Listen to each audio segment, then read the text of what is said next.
서울의 새벽은 아직 어둠에 잠겨 있었지만 동쪽 하늘은 희미하게 붉은 빛으로 물들기 시작했다. 낡은 트럭에서 흘러나오는 덜컹거리는 소리와 함께 새벽 시장은 서서히 잠에서 깨어나 분주해지고 있었다. 겹겹이 쌓인 야채 상자들 사이로 갓 수확한 과일들의 싱그러운 향기가 코끝을 간지럽혔다. 그 풍경 속에서 사람들은 저마다의 삶을 짊어진 채 하루를 시작하고 있었다. 수지는 올해 23, 아직 앳된 얼굴이지만 그녀의 눈빛은 웬만한 어른보다 더 강렬했다. 검은 머리를 단정하게 묶은 그녀는 어깨에 과일 바구니를 짊어지고 힘겹게 시장 한복판으로 걸어왔다. 그녀의 어깨에는 과일뿐만 아니라 가족의 생계를 책임져야 하는 무게가 함께 놓여 있었다. 오늘 아침도 여느 때와 마찬가지로 수지는 과일들을 가지런히 진열하고 옆 과일 가게를 운영하는 단짝 친구인 은주와 함께 짧은 인사를 나눴다. 아, 오늘따라 유난히 피곤해 보이네? 무슨 일 있었어? 은주가 물었다. 응, 아침부터 이상한 손님 때문에 기분이 좀 그랬어. 막무가내로 트집을 잡고 난리도 아니었지 뭐야. 수진이 대답했다. 세상에 별의별 사람 다 있다니까? 너무 신경 쓰지 마, 은주가 대꾸하며 믹서기를 돌려 막 만든 따끈따끈한 미숫가루를 건넸다. 이거 마시고 힘내. 오늘 하루도 으쌰으쌰 해보자. 수지는 은주의 따뜻한 말에 희미하게 웃으며 마지막 남은 사과들을 예쁘게 정리했다. 그래, 힘내야지. 다들 힘든 건 마찬가지니까. 수지는 시장 사람들에게 친절하고 따뜻한 성격으로 유명했지만 모두가 그녀를 좋게만 보는 것은 아니었다. 어떤 사람들은 그녀의 순수한 마음을 이용하려고 했고 또 다른 사람들은 그녀의 뒷담화를 하며 험담을 했다. 저렇게 착해서 어디 써먹겠나. 곧 뒤통수 맞지. 착한 척하는 거 다 쇼지. 분명 속은 시커멀 거야. 수지는 그런 험담들을 모르는 척 애써 무시했지만 가끔은 그런 말들이 가슴에 비수처럼 꽂히기도 했다. 과일을 정리하던 수진의 눈에 낡은 옷을 걸친 채 초라한 모습으로 국밥집 앞에 서 있는 한 노인이 들어왔다. 노인은 손에 지팡이를 짚고 몸을 간신히 지탱하며 서 있었다. 그의 눈빛에는 오랜 세월의 고독과 피로함이 고스란히 드러나 있었다. 국밥집 주인인 듯한 중년 남자가 거친 목소리로 노인을 향해 소리쳤다. 돈도 없으면서 왜 여기 서 있어? 여기가 자선사업하는 데인 줄 알아? 빨리 가. 노인은 고개를 숙이며 연신 죄송하다는 말을 되뇌었고 차가운 시선들 속에서 힘없이 발길을 돌렸다. 수지는 그 모습을 보며 가슴이 쿵 내려앉는 듯했다. 잠시 망설이던 그녀는 결심한 듯 과일 가게를 벗어나 국밥집으로 향했다. 아저씨, 저 국밥 한 그릇이랑 물 한 병만 주세요. 수지는 떨리는 목소리로 주문했다. 국밥집 주인은 수진을 불쾌한 듯 쳐다보며 말했다. 저 노인에게 주려고 그러는 거 맞지? 저런 거지들은 어디까지가 진짜인지 알 수가 없어. 수지는 차분하지만 단호한 목소리로 대답했다. 저는 그분이 어떤 상황에 놓여 있는지 알지 못해요. 하지만 따뜻한 밥 한 그릇이 그분에게 조금이라도 위로가 된다면 저는 기꺼이 값을 지불할 거예요. 국밥집 주인은 못마땅한 표정으로 국밥을 내왔지만 수지는 그런 시선들에 전혀 개의치 않았다. 따뜻한 국밥을 받아든 그녀는 서둘러 노인이 있는 곳으로 향했다. 수진이 국밥을 건네자 노인은 눈시울이 붉어진 채 감격에 겨운 목소리로 말했다. 고맙소, 아가씨. 사람들은 나를 없는 사람 취급하지만 당신의 따뜻한 마음은 이 험한 세상을 살아갈 희망을 줍니다. 수지는 밝게 웃으며 말했다. 할아버지, 힘내세요. 어려운 일은 다 지나갈 거예요. 그녀는 과일 가게로 돌아와 다시 일을 시작했지만 그녀의 마음은 왠지 모르게 따뜻함으로 가득 차 있었다. 멀리서 노인은 수진을 조용히 바라봤다. 그의 눈빛은 단순한 감사의 마음뿐 아니라 그 이상의 깊은 의미를 담고 있었다. 저 아이는 참 특별하구나. 내 손자에게 꼭 필요한 사람이 될지도 모르겠어. 노인은 옅은 미소를 지으며 생각했다. 노인의 시선이 사라진 후 수진은 자신이 오늘 한 행동이 얼마나 큰 변화를 가져올지 전혀 알지 못했다. 그녀의 작은 친절함은 그녀의 인생을 완전히 바꿔놓을 거대한 사건의 시작이었던 것이다. 그날 저녁, 노인은 낡은 지팡이를 짚고 서울의 화려한 강남 한복판에 있는 자신의 저택으로 돌아왔다. 넓은 거실을 지나며 그는 아침 시장에서 느꼈던 따뜻한 온기를 다시 한번 떠올렸다. 그의 손가락은 나무 지팡이를 어루만지며 마치 잊을 수 없는 기억을 더듬듯 깊은 생각에 잠겼다. 넓은 서재에서 노인의 손자인 강우는 서류를 검토하고 있었다. 그의 표정은 늘 그랬듯 차분했지만 냉철한 눈빛은 날카로웠다. 바쁘냐? 노인이 그의 앞에 앉으며 물었다. 강우는 서류를 내려놓으며 무표정한 얼굴로 답했다. 급한 건 없습니다. 무슨 일 있으세요? 노인은 수진에 대한 이야기를 시작했다. 그녀가 자신을 대하는 모습, 따뜻한 국밥 한 그릇에 담긴 진심까지 모든 것을 상세하게 설명했다. 오늘 아침 아주 특별한 사람을 만났다. 그 아이는 돈은 없지만 마음은 그 어떤 보석보다 빛나더라. 강우는 약간 미간을 찌푸리며 소파에 몸을 기댔다. 요즘 세상에 그런 순수한 마음이 있을 리 없죠. 그저 착한 척하는 걸 수도 있어요. 너무 쉽게 믿지 마세요. 노인은 강우를 지그시 바라보며 말했다. 나는 오래 살았고 사람을 보는 눈도 나름대로 있다고 생각한다. 강우야, 너는 너무 오랫동안 세상의 벽에 갇혀 있구나. 좀 더 깊이 들여다보려고 노력해야 한단다. 다음 날, 노인은 손자인 강우를 수진에게 데려가기로 결심했다. 처음에는 완강히 거부했지만 노인의 설득에 강우는 마지못해 동의했다. 겨우 과일 파는 여자애를 만나서 뭘 하려고요? 강우는 카페 앞에 차를 세우며 불만을 토로했다. 카페는 평범했지만 깨끗하고 아늑했다. 시장에서 일하는 사람들이 잠시 쉬어가기에 좋은 곳이었다. 평소와 다른 사람들의 모습에 강우는 낯설어하며 불편한 기색을 감추지 못했다. 드디어 수진이 카페 안으로 들어왔다. 그녀는 노인과 낯선 남자를 보며 잠시 당황하는 듯했지만 이내 밝게 인사를 건넸다. 강우는 수진을 처음 본 순간 그녀가 다른 세상에서 온 사람처럼 느껴졌다. 노인이 강우를 소개했다. 수진아, 이쪽은 내 손자 강우다. 강우는 수진에게 손을 내밀며 인사를 건넸다. 안녕하세요. 수진은 그의 손을 잡으며 안녕하세요. 라고 수줍게 인사했다. 세 사람은 테이블에 자리를 잡았다. 강우는 늘 그렇듯 날카로운 질문으로 대화를 시작했다. 저희 할아버지를 도운 이유가 뭡니까? 본인도 힘들 텐데. 수진은 잠시 눈썹을 찡그렸지만 차분하게 말했다. 돈이 있어야만 남을 도울 수 있는 건 아니라고 생각해요. 할 수 있다면 좋은 일은 하는 게 맞다고 생각했을 뿐이에요. 강우는 코웃음을 치며 대꾸했다.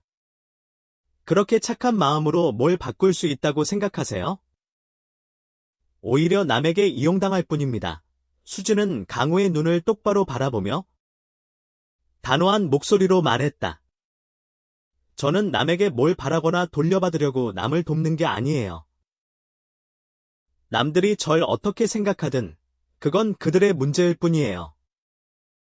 수진의 대답에 강우는 처음으로 놀라움을 느꼈다. 그는 여태까지 만났던 사람들과는 전혀 다른 수진에게 묘한 호기심을 갖게 되었다. 노인은 멀리서 두 사람을 바라봤다. 그의 눈에는 오래전부터 간직해온 희망이 빛나고 있었다. 강우야, 내가 알아채지 못할 뿐, 저 아이가 바로 내게 필요한 사람이란다. 노인은 속으로 생각했다. 강우가 카페를 나섰다. 그는 지금까지 느껴보지 못했던 이상한 감정에 휩싸였다. 수진의 눈빛, 그녀의 차분하면서도 강단 있는 목소리가 그의 마음속에 깊은 인상을 남겼다. 수진은 다시 자신의 과일 가게로 돌아왔다. 그녀는 무슨 일이 있었냐는 듯 손을 바쁘게 움직이며 과일을 정리했다. 하지만 그녀는 전혀 알지 못했다. 오늘 만남이 자신의 인생에 얼마나 큰 변화를 가져올지를. 강우는 자신의 화려한 저택으로 돌아왔다. 값비싼 가구들과 예술품으로 가득한 곳이었지만 그의 마음은 여전히 공허했다. 그는 수진과의 만남에서 느꼈던 감정들을 곱씹으며 생각에 잠겼다. 그녀는 뭔가 달라. 하지만 과연 내가 그 곁으로 다가갈 수 있을까? 그는 혼란스러운 마음을 감추지 못했다. 강우는 서재로 가서 소파에 몸을 기대며 생각을 정리했다. 그의 앞에 노인이 따뜻한 차를 들고 왔다. 그 아이는 어떠냐? 노인이 따뜻한 목소리로 물었다. 강우는 잠시 대답을 망설이다가 말했다. 뭔가 특별한 건 분명해요. 하지만 제 세상과는 전혀 다른 사람 같아요. 노인은 차를 한 모금 마시며 말했다. 세상이란 그렇게 단순하지 않단다. 때로는 우리가 상상도 하지 못했던 곳에서 가장 소중한 것을 발견하게 되기도 하지. 다음 날, 노인은 강우에게 수진이 일하는 공장에서 일해볼 것을 제안했다. 수진을 좀 더 가까이에서 지켜보라는 뜻이었다. 수진과 같은 공간에서 일하는 것을 거부했지만 노인의 강한 의지에 결국 강우는 고개를 끄덕였다. 과일이나 팔던 여자가 뭘 할 수 있겠어요? 괜히 시간만 낭비하는 거 아닌가요? 강우는 퉁명스럽게 말했다. 강우가 도착한 곳은 서울의 외곽에 있는 작은 의류 공장이었다. 낡은 기계 소리와 재봉틀 돌아가는 소리, 그리고 땀 냄새가 가득한 곳이었다. 이곳은 그가 평소에 접해보지 못했던 전혀 다른 세상이었다. 그는 수진이 재봉틀 앞에 앉아 땀을 뻘뻘 흘리며 옷을 만들고 있는 것을 보았다. 처음에는 어색해했지만 수진의 따뜻한 미소에 그는 조금씩 마음을 열기 시작했다. 안녕하세요.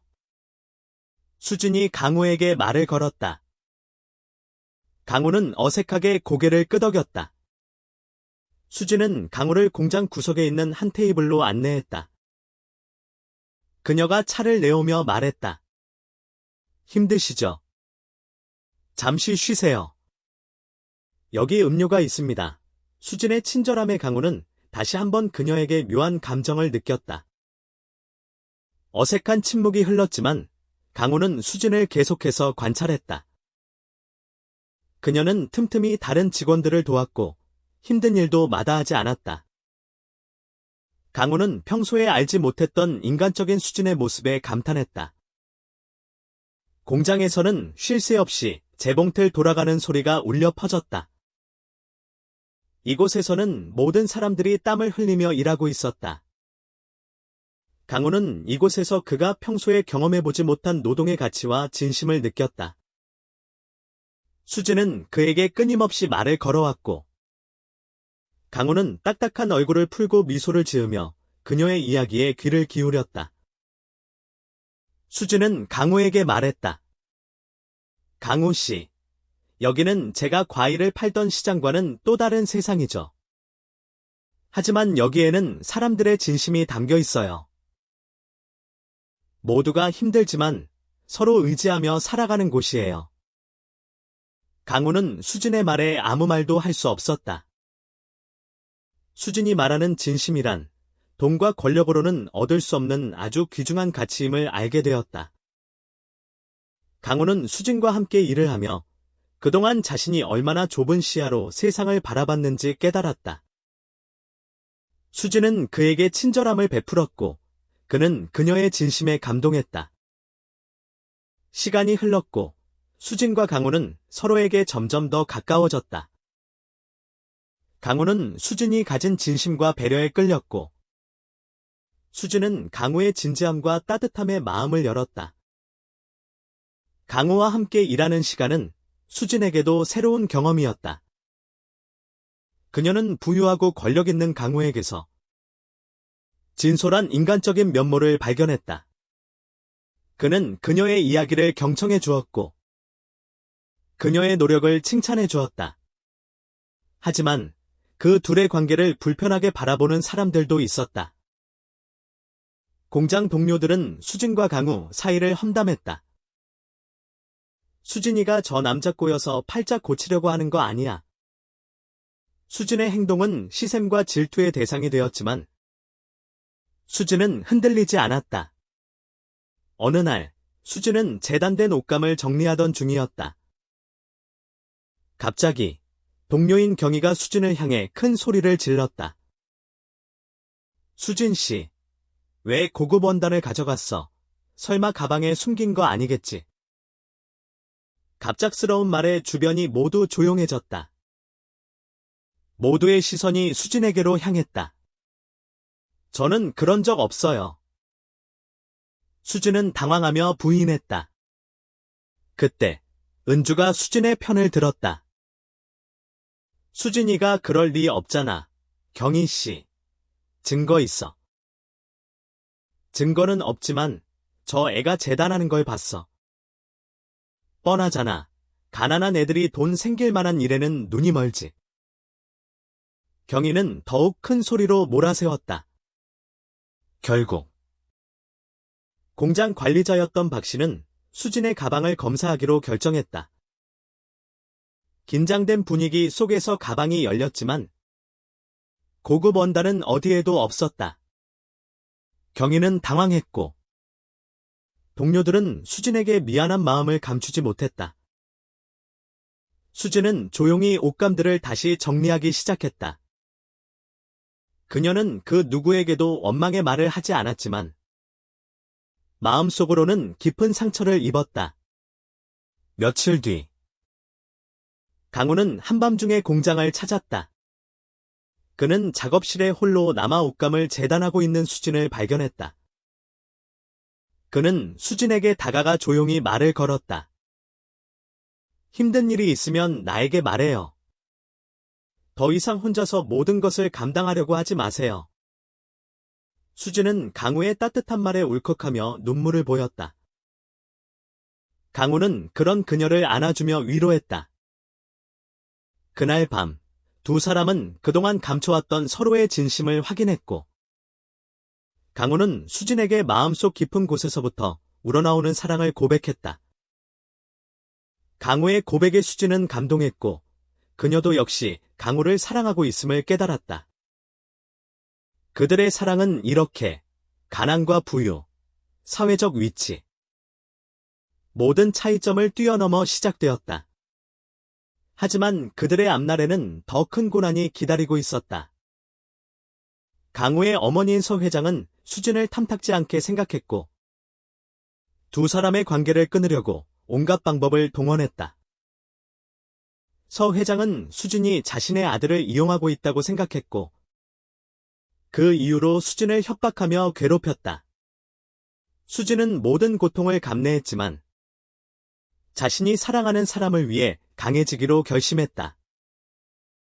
수진이 힘들어하는 것을 본 강우는 그녀를 지키기 위해 더욱 적극적으로 나섰다. 그는 어머니에게 정면으로 반박하며 자신의 뜻을 굽히지 않았고, 수진에게 어머니의 비난을 듣지 않게끔 보이지 않는 곳에서 노력했다. 또한 그동안 수진을 괴롭혔던 경위를 비롯한 공장 직원들과 회사 동료들의 잘못된 행동을 바로잡았다. 하지만 서 회장은 여전히 수진을 받아들이지 못했고, 회사를 이용해 강우와 수진을 압박해왔다. 서 회장은 수진을 공경에 빠뜨리기 위해 수단과 방법을 가리지 않았고, 인터넷에는 수진을 비난하는 악플들이 끊임없이 쏟아져 나왔다. 수진은 힘든 시간을 보냈지만 포기하지 않았다. 그녀는 자신의 가치관을 지키며 살아가는 것이 얼마나 중요한지를 깨달았다. 그녀는 어떠한 비난에도 굴하지 않고 오히려 더욱 강해졌다. 어느 날, 수진은 익명의 전화 한 통을 받았다. 전화 속 남자는 수진에게 강우와 헤어지지 않으면 그녀의 어머니를 가만두지 않겠다고 협박했다. 수진은 극심한 공포에 휩싸였고 한밤중에 빗속을 뛰어가 어머니의 집에 도착했다. 어머니의 집은 다행히 무사했지만 수진은 이번 일로 인해 큰 충격을 받았다. 다음 날, 강우는 수진에게 그녀를 향한 비난과 모욕을 담은 글들이 가득한 악성 댓글들로 도배된 핸드폰을 보여주며 물었다. 이런 상황에서도 내가 당신 옆에 있어도 괜찮겠어. 당신은 너무 많은 것을 감당하고 있어. 수진은 강우의 눈을 바라보며 단호하게 말했다. 당신이 옆에 있어준다면 저는 모든 것을 이겨낼 수 있어요. 수진의 말에 강우는 수진을 더욱더 깊이 사랑하게 되었다. 그는 수진을 보호하기 위해 수단과 방법을 가리지 않기로 마음먹었다. 그는 자신의 모든 것을 걸고 수진을 지키기로 맹세했다. 강우는 변호사들과 함께 익명의 협박범을 찾아 나섰고, 범인을 법적으로 처벌할 계획을 세웠다. 그는 또한 수진을 괴롭혔던 공장 동료들과 회사 사람들을 모두 찾아 책임을 물었다. 강우는 수진을 위해 대규모 자선 행사를 개최하기로 결정했다. 그는 모든 언론과 사람들의 앞에서 수진과 함께 섰다. 강우는 수진에 대한 자신의 변함없는 사랑과 신뢰를 표현했고, 수진이 자신에게 얼마나 소중한 사람인지 증명했다. 행사가 시작되고 강우는 수진의 손을 잡고 무대 앞으로 나아갔다. 수많은 언론과 사람들이 수진을 주시했다. 수진은 용기를 내어 자신이 살아온 인생에 대한 이야기를 사람들에게 들려주었다. 그녀는 자신을 둘러싼 오해와 편견에도 불구하고 언제나 진실된 삶을 살기 위해 노력했다고 말했다. 또한 어려운 사람들을 외면하지 않고 돕는 것은 인간으로서 당연히 해야 할 일이라고 강조했다. 그녀의 진심이 담긴 이야기는 사람들의 마음을 움직였고, 장례는 감동의 물결로 가득 찼다. 그날 밤, 수진과 강우는 별빛 아래서 다시 한번 사랑을 확인했다. 모든 사람들의 반대에도 불구하고 그들은 서로를 향한 믿음과 사랑을 굳건히 지켜나갔다. 수진이 며칠 뒤 일터로 돌아왔을 때 그녀를 대하는 사람들의 태도가 완전히 바뀌어 있었다.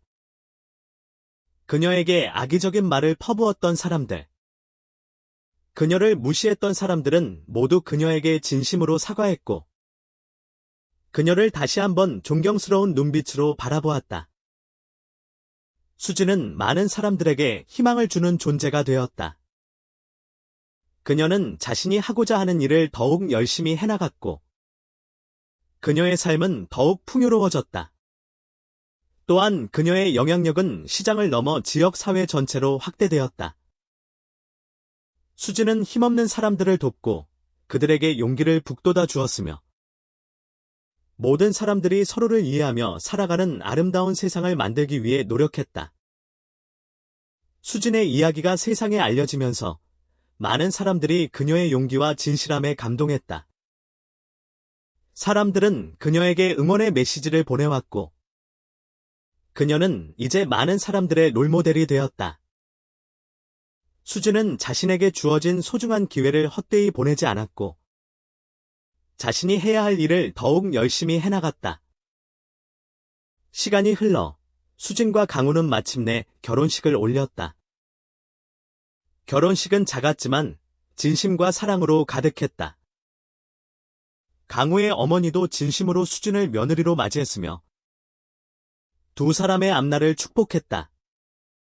수진과 강우는 서로를 믿고 존중하며 앞으로도 서로의 삶을 지지하며 살아갈 것을 약속했다.